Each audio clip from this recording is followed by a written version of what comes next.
देखिए ये जो 2 मिनट था ना, ये अस्थिर होने के लिए दिया गया था, ठीक है।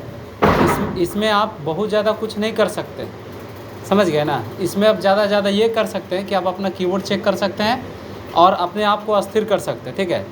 आप लोग का 10 सेकंड का टाइम दिया जा रहा है। इस 10 सेकंड के टाइम में आप अपने आप को एक बार ये कर सकते हैं कि आप अपना स्क्रीन को एक बार देख लीजिए, ठीक है। स्क्रीन को देखने के बाद आप लोग को हम एक्चुअल टेस्ट देने सिखा रहे हैं, ठीक है। पहला 2 मिनट में अस्थिर हो जाना है। उस 2 मिनट में बहुत कुछ आप हासिल नहीं ना कर सकते हैं। आप यही कर सकते हैं कि जो डाटा है उसको आप एनालाइज़ कर सकते हैं, कीबोर्ड को एनालाइज़ कर सकते हैं, उससे ज़्यादा कुछ नहीं कर सकते हैं। अब जो स्टार्ट होगा वो एक्चुअल टेस्ट होगा। ये 10 मिनट का टेस्ट रहेगा।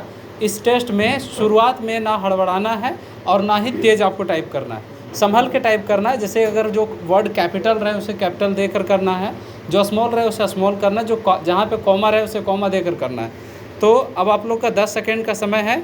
अब 10 सेकेंड के समय में स्टार्ट हो रहा है, ठीक है। 5 4 3 2 1 स्टार्ट। चलिए कीजिए।